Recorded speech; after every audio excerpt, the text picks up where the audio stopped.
que resolveram fazer o curso.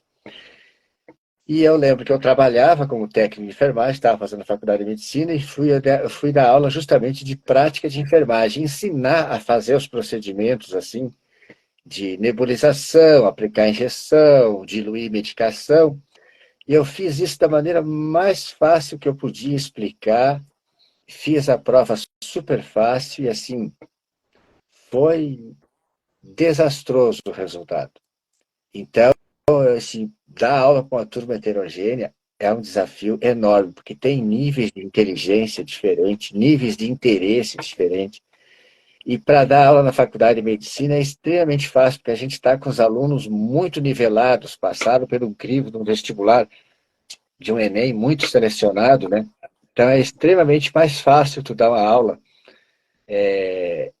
Eles ali tem pessoas que são capazes até de te pegar, eles encontram erros na tua questão facilmente, a gente erra e eles enxergam aquilo ali.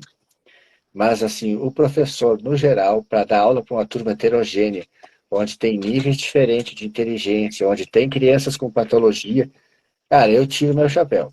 Tem que, tem que rebolar para conseguir se manter fazendo de qualidade ali. Olha, a maioria, ou todas as salas, elas são heterogêneas. E em sala de aula de educação básica, é difícil de você encontrar ali uma turma, eles costumam chamar de turma A. Hoje não tem turma A, turma C, todos equiparados. Não tem essa escolha, não existe isso hoje. Então, na sala de aula sempre vai ter aquela criança que precisa de mais atenção ou não, aquela criança que precisa de um AT, né, de uma pessoa que vai poder orientar aquela criança com o nosso auxílio. Só que o que acontece hoje em dia é que a maioria das escolas, eles colocam uma bolsista ou uma pessoa para ajudar, e essa pessoa ela não foi passado pelo protocolo de avaliação para a gente poder estar com ela ali para atender, para dar um respaldo para a criança. Às vezes nem ela mesma ou ele mesmo sabe o que está fazendo ali. E essa dificuldade, ao invés de ela nos ajudar, elas acabam atrapalhando. Porque eles não sabem, por exemplo, eu preciso adaptar uma atividade para uma criança autista, e essa atividade ela vai necessitar de uma massinha de modelar. E aí, assim, se ela não tiver esse olhar pedagógico, porque a maioria dos bolsistas, eles estão estudando, eles não têm a experiência nossa de sala de aula. Eu tenho 14 anos de experiência de sala de aula. Muita coisa eu já passei. Eu dei aula só não dei aula ali para as trocas de fraldas. Mas dos anos iniciais até o ensino... Eu dou aula até hoje em pós-graduação. Então, assim, eu tenho essa experiência. Eu já passei por todos. Ah, qual o motivo de você ter passado por todos? Eu queria ter toda a minha base para hoje eu poder falar assim, eu tenho repertório docente para estar aqui falando o que eu tenho para apresentar para vocês. Estratégias de como ensinar. Em qualquer curso que eu vou passar para uma escola, quando eu sou chamada para uma escola para fazer a jornada pedagógica, a formação, eu sempre bato nessas teclas. Como você inicia com a criança que tem dificuldade, como que você faz para poder estar ali em acordo com o seu bolsista. E as escolas, a maioria, doutor Toledo, elas não têm esse encaminhamento. Às vezes por custo, às vezes por falta de informação, reduzir gastos. Eu olho mais por esse lado porque é o que eu percebo.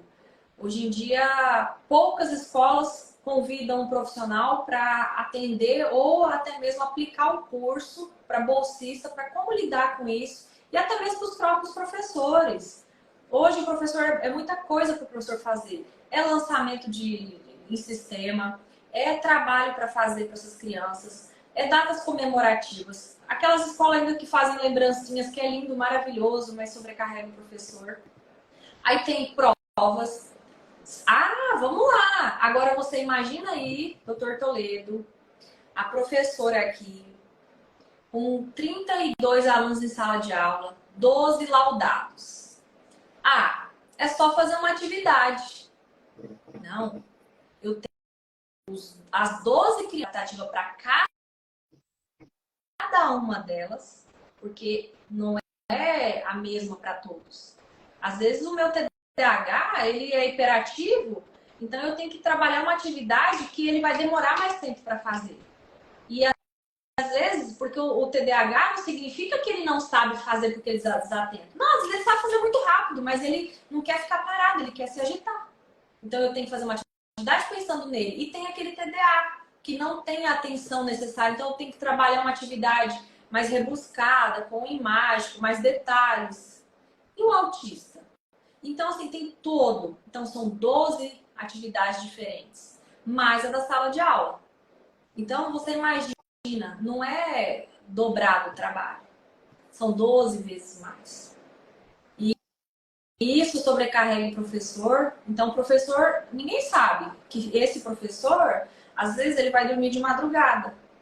Ou esse professor, ele acorda bem mais cedo para poder fazer isso daí.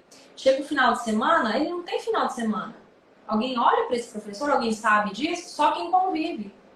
E aí não tem uma harmonia dentro de casa. Porque daí a criança quer atenção, a mãe ou o pai precisa de silêncio. Ai, porque tem que escrever. Porque eu falo assim, às vezes a gente só olha para o lado da professora. Mas existem os professores também. Os professores homens, que eles... Imagina, gente, é muita coisa para a gente fazer. E eu não falo que eu não volto para a sala de aula.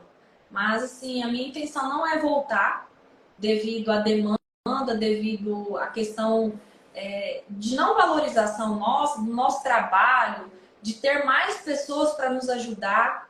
E quando sobrecarregam a gente de crianças laudadas em sala de aula, o problema não é a criança. A criança não tem culpa nenhuma. É um prazer atender a criança. Eu amo receber, atender. Tanto é que eu me descobri dentro do consultório. Eu gosto disso daqui. Talvez foi só uma trajetória para eu entender como que eu faço aqui hoje o meu trabalho com essa criança. Mas imagina lá na sala de aula, não tem uma bolsista para te acompanhar, te ajudar. Aí você acabou de entregar uma atividade que você precisa passar para o autista às vezes não aguenta o barulho. Aí você tem que dar o silenciador para essa criança. Aí já tem o outro, prof, não entendi, prof, imagina. Eu acho que a palavra que eu mais ouvi na minha vida foi prof. E a segunda, eu te amo. Porque as crianças, elas amam os professores. É a coisa mais linda do mundo, a profissão professor. Não importa se é anos iniciais ou faculdade, a nossa profissão ela é muito linda. Imagina, é a profissão que forma os profissionais. E por que não há essa valorização? Só que não é culpa atual, não é governo agora, não é governo passado. Isso é gerações, há muito tempo. E eu acredito, eu ainda tenho esperança de que esses professores eles terão a oportunidade de estarem em cursos presenciais, com prática, estando mais envolvidos. E também cabe ao professor querer. Porque tem muitos professores que eles já estão perto da aposentadoria e eles não querem mais. Ah, não quero. Mas tem muito professor que eu falo assim, olha, dessas últimas formações que eu fiz ano passado, coisa mais linda de ver. Professoras já pronta para aposentar e falar assim, eu não ia perder nunca esse curso. É curso prático, aula prática. Você imagina eu ali ensinando as profs matemática, professora pedagoga. Não estou falando que a professora pedagoga não sabe ensinar matemática, mas a maioria das professoras de matemática, elas são do 5º ano, mas a maioria não quer pegar 4º e 5º ano, porque tem matemática. A maioria quer ensinar alfabetização. E quando elas entram lá para entender como que é que pode ser ensinada a matemática nos anos iniciais, que o meu curso ele é muito bonito. Você poder mostrar estratégias de ensinar, inclusive é o que eu mais ouço. Gente, eu aprendi. Por que não foi ensinado assim na minha época? Porque não era para ser, às vezes era para acontecer agora. E a coisa mais linda, doutor Toledo, de ver elas aprendendo e querendo ensinar colega. Porque, olha, outra forma que nós aprendemos é o outro ensinando. Às vezes o professor, não sei se já te aconteceu esse episódio, não posso falar a palavra feia aqui, mas vamos lá. Você está ali ensinando a criança, você ensina a criança, ai, não entendi. Aí você já começa a olhar a expressão, né? A criança faz de conta que entendeu, aí você, não, vou te ensinar mais uma vez. Aí você ensina e olha, do mesmo jeito. Aí na terceira vez você tenta mostrar de uma outra forma e a criança não entendeu. Aí vem o colega e dá um tapa na orelha do amigo e fala assim, ô seu Dan, é assim, ó. Aí a criança faz assim, é assim, ó. Você viu como que é? Então assim, a gente tá ali ensinando, mas é com o coleguinha que aprendeu. Então tem toda uma forma de ser ensinado. Às vezes você ensina uma estratégia, dos 30 que estão na sala, talvez 5 vão aprender daquele jeito. Aí você ensina de uma outra estratégia, talvez mais 3 vão aprender daquele jeito e esses 3 vão ensinar mais 2. Olha, já tem ali 15 alunos, 10 alunos. Aí você ensina mais outra estratégia, aí você já tem metade da sala. E assim vai. São várias formas. Se você ensina de várias estratégias, automaticamente você vai fazendo o quê? Todos vão aprendendo. E é claro que a gente às vezes não vai dar conta de uma sala toda. Mas você entende que ensinar de várias outras formas, de várias estratégias, que eu chamo no meu livro de multi-estratégias, você consegue ensinar a sala? Não vou dizer que vai ser uma sala homogênea, mas que você consegue abranger muitos alunos a aprender, isso é verdade. E isso acaba sendo prazeroso em querer aprender, porque daí a criança consegue ver assim, eu não entendi assim, mas desse jeito eu entendi.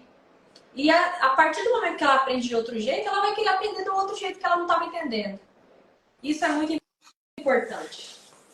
Mas agora eu acredito que nós vamos para a reta final. Quer deixar alguma mensagem, doutor Toledo? Então, nós temos que encerrar, que está dando a nossa hora aqui. Então, estou vendo que a Estela é muito apaixonada aí pela profissão. Tá mais que eu, que me demoro com as consultas, porque eu viajo, né? Quando eu estou atendendo, parece que o tempo não está passando e a secretária fica me cutucando que tem o próximo esperando para atender. Mas foi bom, acho que aprendi bastante coisa, consegui transmitir bastante coisa para as pessoas aí. E é isso.